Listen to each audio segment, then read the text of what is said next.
Hello friends, this is Krish Naidu here. Today I'm here to speak about our supply chain analytics training fourth series. It means we have covered three series or 3 weeks of training, and this is about the fourth week of training.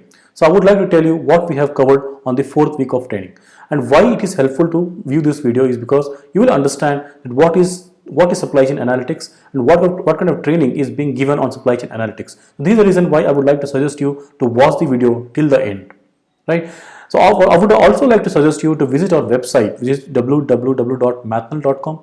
From there you can get to know about our consulting and training offerings. You can also get to know about these strategy blocks. We write those blocks so that it helps the industry practitioners. So those blocks can directly impact your supply chain performance. As well as you can read this SCM live stream. Means we are also coming live streams on our website. So you can also see the videos which we have done on the live stream on the website. So these are two reasons which you need to visit our website, and this will be very helpful for your industry and your supply chain performance, right? So let's start what we have covered on a supply chain analytics training in the last week. So the most important thing in supply chain analytics is the data, right? So if you have a data which cannot be used for computing, so the data is not useful.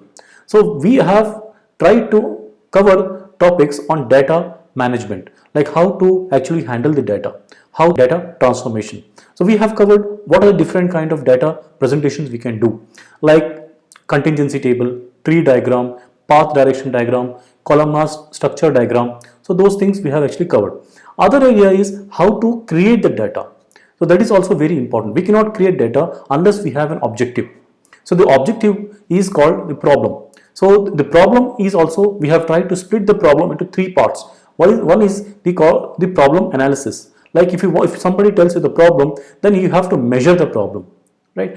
So suppose if the client actually comes to me and tells me that the customers are actually not happy with them and they're not actually reordering, or they're not actually they're not ordering the products from them anymore. So this is the problem the client has actually mentioned. So what we have to do over here is that we need to understand the problem. So what we have taken is on-time delivery analysis. So if the on-time delivery is not high, so client may not actually order the products again and again. So we have taken one segment. Like you can also take other segments like cost analysis or quality analysis. If you see the cost analysis, if the costing is very high, it's not competitive as per the market, then clients will not order the products repeatedly. Second is that quality. If the quality of the product is not good, it means the clients will not order the products again. So we have taken one of the case like on-time delivery. So delivery time. If delivery time is not high, it means that your product will not be ordered by the customer again and again. So that is what actually one of the things we have taken. So on-time delivery. Therefore, you have to understand the problem. So you have to measure the problem. So we have taken a data, and based upon the data, we have actually measured on-time delivery. But this is called problem analysis. The second stage is why the problem is happening or occurring.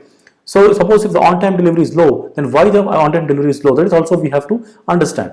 So we have to understand the causes. So what are the different causes which are likely to cause the low on-time delivery, right? So the low on-time delivery, we need to understand the causes. So that is called the problem identification.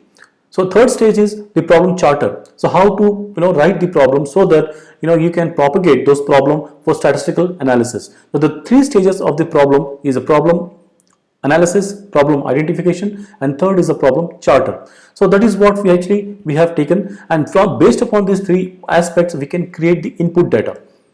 So the input data is like, if I have to find what is the on-time delivery, right? So on-time delivery means I have to just take the promise date of the delivery, promise date, and the actual delivery date. So I can measure it. But if I ask the question, what is the on-time delivery of products, then I have to take the product description, products code along with that. If I have to take what is the on-time delivery for the specific customer for a specific product, then I have to add the customer also into the input data. If I have to take the factory, from which factory we're delivering, and what is the performance of those factory, then we have to take the factory also into the input data.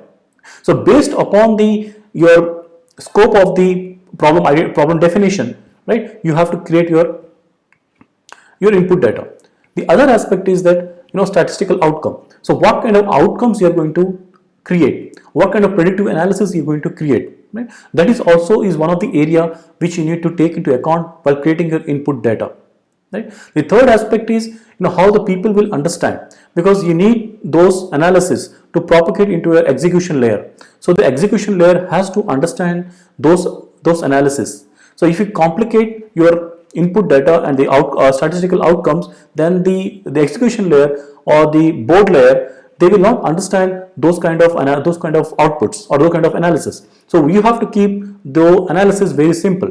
So when you are creating your input data, it is based upon your problem charter, it is based upon your statistical outcome, and it is also based upon how the people understand. So the execution layer has understand. So these three aspects has to be taken into account when you are creating your input data. Right?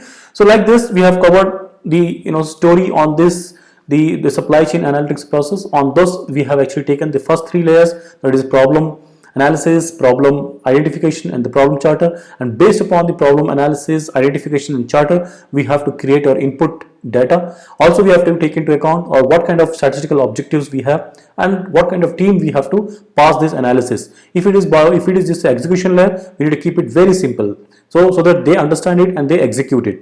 So that is what one of the areas we have covered.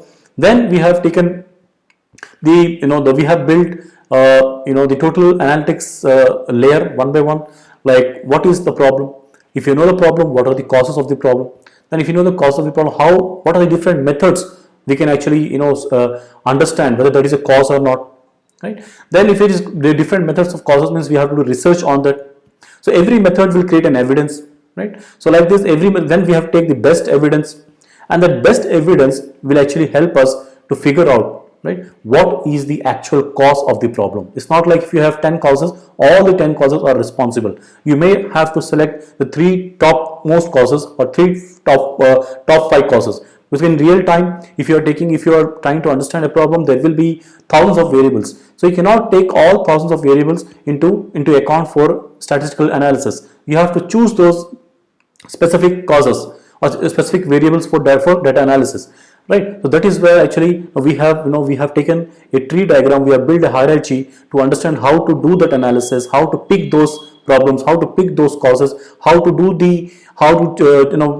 create methods, or how to do research on those methods, how to create the evidence on those methods, and how to select the best evidences or best causes from those. Right, so this is what we have done, and this is very essential when we do supply chain analytics, because in supply chain, the supply chain is there. It's a chain of various various layers or various partners. So partners means, if you talk about supplier, a supplier will have multiple suppliers behind him. A supplier will connect with the multiple transportation companies, inbound transportation companies. There are multiple warehouses, right? The multiple routes will be selected for the transportation.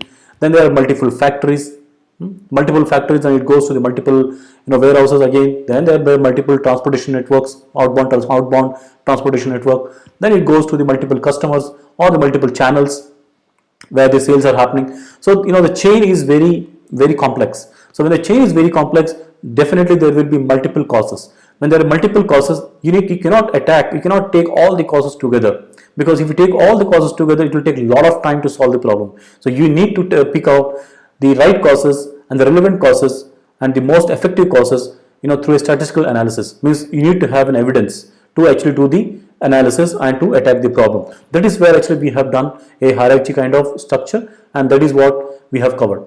So guys, this is all about our supply chain analytics update of the 4th series. Means we have completed our 4th week of training. And in case if you want to join the training program on supply chain analytics or demand forecasting, we are starting a new batch from 25th of August of this month, and you can contact us on our contact details, like our email ID is krish@mathnal.com. My contact number or WhatsApp number is +91 7989 366 381. You can also visit our website. From there also you can contact us, or you can also visit our social media pages. From there also you can contact us. Then we can take it forward from there. Right. So guys, I'll take a leave now. Thank you very much for watching this video, and I'll come with my next update on the next week, Monday, on the 5th week of training. Thank you very much.